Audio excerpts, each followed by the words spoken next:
이스라엘이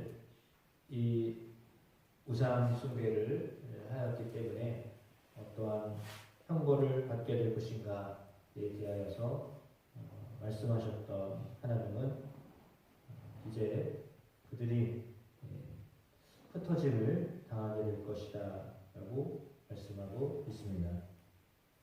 임박한 환난 앞에서 두려워해야 함을 말씀하고 있습니다. 1절에는 이방 사람처럼 기뻐 뛰놀지 말아라 라는 말씀을 하고 있습니다. 지금은 그렇게 기뻐할 때가 아니다. 음란한 우상 숭배로 인하여서 먹는 그 음식, 그것으로 인하여서 먹거리가 나오지 아니하고 포도주도 나지 않을 것이다 라고 경고를 하고 있습니다. 젖과 꿀이 흐르는 약속의 땅이 저주를 받게 된 것입니다. 언약 백성이 약속의 땅에서 쫓겨나서 애굽으로 가기도 하고 아수르로 끌려가서 이방인들이 먹는 그 더러운 것, 부정한 음식을 먹게 될 것이다 라고 또한 경고하고 있습니다. 음식이 부정한 것이라기보다는 우상 숭배에 바쳐졌던 제물이기 때문에 더러운 것이다 라고 그렇게 표현을 썼습니다. 그들은 절기가 되어서 그 절기를 지키려고 제사를 드려도 드릴 수 없는 포로 신세가 될 것이다 라고 하는 말씀도 하셨습니다.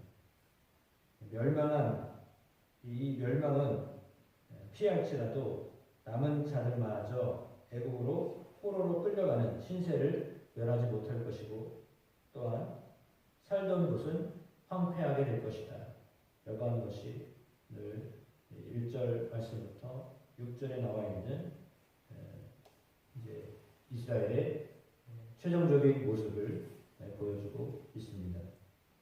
그러니까 우상 숭배한 사람들은 어떠한 결과를 맞이하게 되느냐?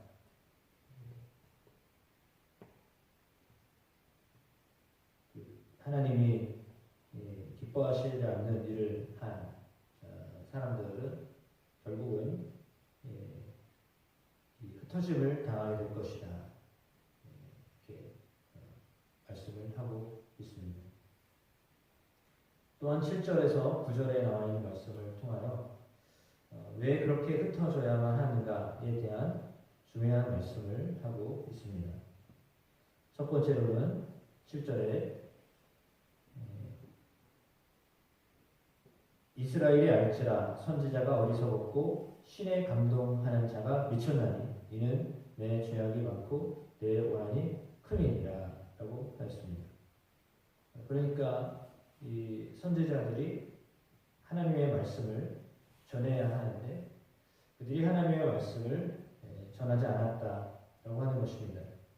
그리고 또한 말씀을 전했지만 하나님의 말씀을 멸시하였다, 듣지 아니하였다라고 말하고 있습니다.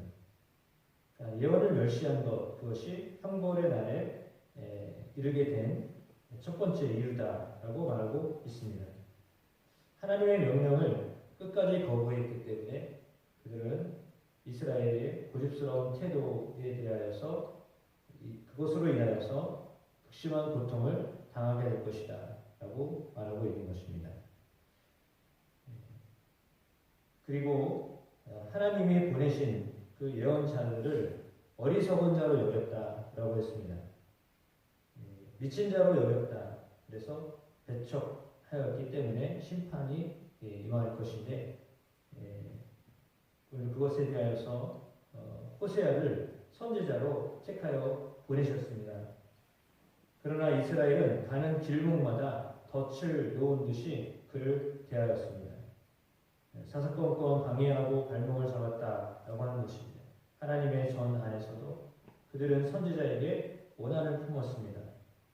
호세아는 사사시대 기브아에서 레위인의 첩을 강간한 일로 베냐민 지파 사람들이 도륙당한 일에 빗대어서 이스라엘의 부패가 얼마나 심각하였는지를 마지막으로 경고하고 있습니다. 하나님이 그 악에 대하여서 이제 보응하실 것이다 라고 이렇게 전하고 있습니다. 그러니까 예언을 멸시했다 라고 하는 것, 하나님의 말씀을 무시하는 거죠. 그것은 그분을 무시하는 것입니다. 그러니까 말씀을 무시했다 라고 하는 것은 그분을 무시했다 라고 하는 말이죠. 동일하게 물론 역시 마찬가지입니다. 누군가의 말을 무시했다 라고 하는 것은 그 사람을 무시했다 라고 하는 것입니다. 그러니까 오늘 본문에도 그렇게 그 결과는 너무 당연한 결과입니다.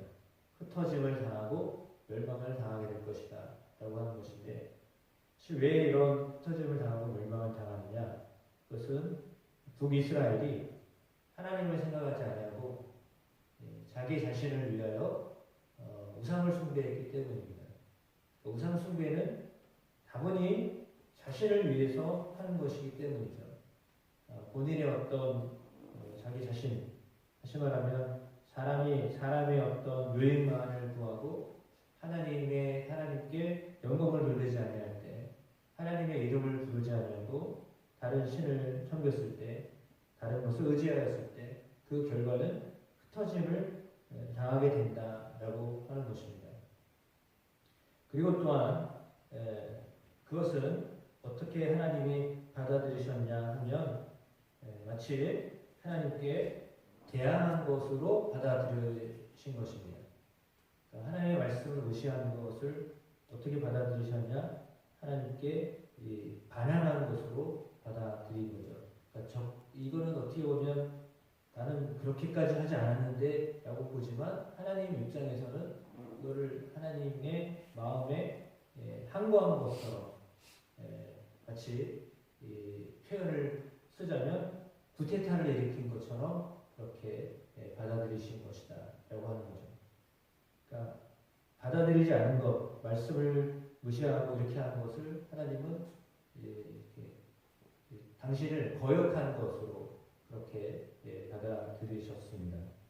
그러니까 주님이 그렇게 할 수밖에 없었던 것, 그리고 그것은 어떻게 보면 당연한 결과였다라고 하는 거죠. 당연히 하나님이 그들에게 기회를 주셨지만, 말씀을 들을 수 있는 기회를 주셨지만 그 말씀을 듣지 아니하였을 때는 흩어짐을 당할 수밖에 없었다, 멸망을 받을 수밖에 없었다라고 하는 것입니다. 그들이 심히 부패하였기 때문에 하나님은 그 악을 기억하시고 그 죄를 벌하실 것이다 라고 했습니다. 죄가 있으면 죄에 대해서는 벌을 당할 수밖에 없는 거죠. 그러니까 죄를 해결하지 못하면 당연히 벌을 받을 수밖에 없습니다. 그런데 북이스라엘이 그 하나님 앞에서 죄 문제를 해결하지 못하였기 때문에 형벌을 가하실 수밖에 없는 당연한 결과를 받게 된 거죠. 그러면 사실은 우리가 믿는 성도들이 은혜를 받았다라고 하는 것은 그거는 당연한 것이 아닙니다. 왜냐하면 누구나 다 죄인으로 살아가는데, 죄인으로 살아감에도 불구하고 하나님이 우리의 죄를 기억하지 아니하시고 살게 하신 것은 그거는 은혜이죠. 왜냐하면 내가 전해서 하나님이 우리에게 은혜를 주시기 아니기 때문에 죄를 어떻게 보면 덜 짓겠죠. 세상 사람들보다 믿는 사람들이 죄를 덜 짓겠죠. 그러나 어쩌면 비슷하게 질 수도 있고 죄송하지만 더 많이 지을 수도 있어요. 왜냐하면 우리는 말씀을 모르는 사람이 아니니까 말씀을 들었는데도 들었지만 우리가 죄 가운데 살 수밖에 없는 그런 사람들이잖아요. 그러니까 어떻게 보면 알지 못해서 죄를 짓는 사람도 있지만 알면서도 죄를 짓는 우리는 어떻게 보면 하나님 앞에서는 더 잘못된 사람일 수도 있어요. 모르는 사람은 모른다고 치지만 우리는 알지만 알면서도 죄를 지으니까 어찌 보면 우리의 죄가 더 클 수 있거든요. 믿는 사람들의 죄가 믿지 않는 사람들보다 더 클 수 있어요. 형벌로 이야기하자면 벌을 받는 거로 생각하면 아는 사람이 왜 그러냐 이렇게 될 수 있거든요. 그러면 우리는 어떻게 보면 그 죄의 중함은 더 할 수도 있어요. 아는데도 죄를 짓기 때문에. 모르면 모른다고 그렇지만 알면서도 불구하고 죄를 지은다면 그러면 우리 죄는 어쩌면 그것은 참 해결하기 어려운 거잖아요. 그럼에도 불구하고 우리에게 하나님이 덮어주시는 은혜, 그 은혜가 있기 때문이에요. 그 은혜는 무엇입니까? 우리가 예수의 이름을 부르기 때문입니다. 예수님을 의지하기 때문이죠. 다른 게 아니에요. 우리가 선해서요? 우리가 하나님의 일을 해서요? 아니요. 우리가 하나님의 일을 하거나 선하여서 죄를 탕감받을 수 있는 게 아니에요. 그러나 우리가 주님을 의뢰하고 주님의 이름을 부르기 때문에 그것으로 인해서 주님이 우리를 용서하시는 거죠. 왜냐하면 예수 그리스도를 의지하는 믿음으로 살아가는 것, 그것이 하나님이 그것을 가장 기쁘게 여기시기 때문입니다. 하나님이 행하신 놀라운 일은 그리스도 예수를 우리에게 보내주신 것입니다. 하나님이 가장 큰 사역이라고 표현해서 우리랑 참 다르신 분인데, 하나님이 하신 일은 예수 그리스도를 우리를 위하여 보내주신 것, 이것이 하나님 우리에게 베풀어 주신 가장 큰 은혜예요. 그 주님을 의뢰하며 사는 것이 우리에게 있어서는 사람들이 볼 때는 예수 믿는다고 그게 다 똑같대. 그러니까 더하면 더하지. 예수 믿는 것들이 더해. 이런 소리를 듣잖아요. 그런데 그럼에도 불구하고 왜 하나님은 그렇게 더하다라고 하는 우리를 용서하시고 덮어주실까? 그것은 하나님이 하신 일을 인정하고 그 하나님을 의뢰하기 때문이에요. 하나님을 믿기 때문이에요. 그래서 우리를 사랑하시고 우리가 기도하고 또 하나님께 가까이 나아가면 그것을 하나님이 기뻐하시는 거예요.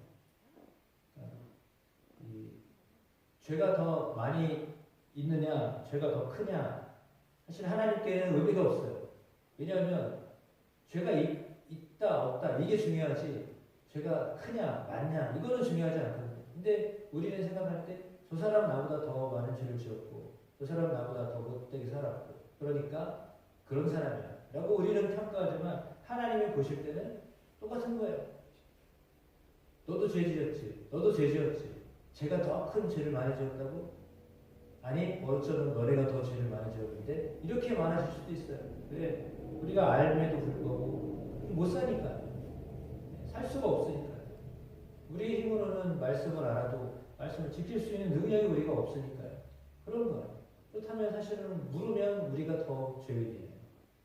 그럼에도 불구하고 그냥 용납하시고 이렇게 살게 하시니까 그것이 은혜인 거죠. 은혜로 살아가는 거예요. 그런 의미로 우리는 정말 은혜로 사는 사람들이에요. 내가 말씀을 많이 지켜서 주님이 나를 사랑하신다. 그렇지 않냐고요. 그럼 지키는 게 많아요? 지키지 못하는 게 많아요? 죄송합니다. 아직 새벽부터 별로 안 좋은 얘기를 해가지고. 근데 따지자면 그런 거예요. 우리가 못 지키는 게 훨씬 많거든요. 그런데도 불구하고 하나님이 우리를 그냥 이뻐해 주시고 사랑해 주시니까 사는 거죠. 그렇지 않으면 우리는 하나님 앞에서 어쩌면 더 할 수 없는 존재예요. 그럼에도 불구하고 예수를 믿기 때문에, 예수를 의지하기 때문에, 왜? 하나님이 하신 일을 우리가 인정하고 하나님이 우리를 사랑하신다라고 하는 것을 믿고 살기 때문에 그래도 숨통이 튀어서 사는 거죠. 그렇지 않으면 살기가 어려운 거예요. 그러니까 북이스라엘이 결국은 그 하나님을 잃어버리고 살았기 때문에, 하나님의 사랑을 받았음에도 불구하고 그 사랑을 잊고 살았기 때문에 그들에게는 형벌이 있을 수밖에 없었다라고 하는 것입니다. 진심으로 하나님의 이름을 부르지 아니하고 하나님의 말씀에 귀 기울이지 아니하고 그렇게 살아왔기 때문에 형벌을 받을 수밖에 없었다라고 그렇게 말씀하고 있습니다. 우리는 정말 은혜로 사는 사람들입니다. 주 예수의 이름을 부르며 살게 하신 것 참으로 은혜입니다. 그때마다 우리는 뭐라고 해야죠? 특권을 누리는 사람입니다. 특혜다 이런 이야기 하지만 특혜를 누리며 사는 사람들이에요. 예수의 이름의 특혜로 사는 사람들이에요. 그래서 하나님을 가까이 했기 때문에 그 특혜로 사는 사람들이에요. 그러므로 하나님 앞에 어찌 보면 우리는 날마다 감사해야 돼요. 그 은혜를 우리에게 주셨기 때문에, 그 은혜를 알고 살게 하셨기 때문에 날마다 감사하며 살아야 돼요. 남들보다 더 무언가를 잘했기 때문에가 아니라 하나님의 은혜를 경험하며 살기 때문에 그것을 정말 감사함으로 살아야 하겠습니다. 그리고 그 주님을 더 의지하며 살아야 하겠습니다. 그럴 때 하나님은 그것을 믿음으로 보시는 것입니다. 하나님의 은혜가 아니고 하나님의 능력이 아니면 할 수 없다라고 하는 그 마음으로 살아갈 때 남들과 비교할 때 별 다른 무언가 없지만 그럼에도 불구하고 우리 속에 계신 그 예수의 이름으로 예수의 능력으로 살게 하신 그것에 대하여 감사함으로 살아가는 저 여러분이 되기를 주의 이름으로 축복합니다. 그리고 정말 감사한 것은 그 예수의 이름을 의지할 때 심판을 면하게 하셨기 때문입니다. 똑같이 세상을 살아가지만 그럼에도 불구하고 우리 안에 예수가 계시기에 심판을 면제받은 사람으로 살게 하신 것 너무나 감사한 거죠. 주님을 알게 되고 주님의 이름을 부르고 살게 하신 것 그건 엄청난 은혜입니다. 그 은혜를 은혜 속에서 정말로 자유하며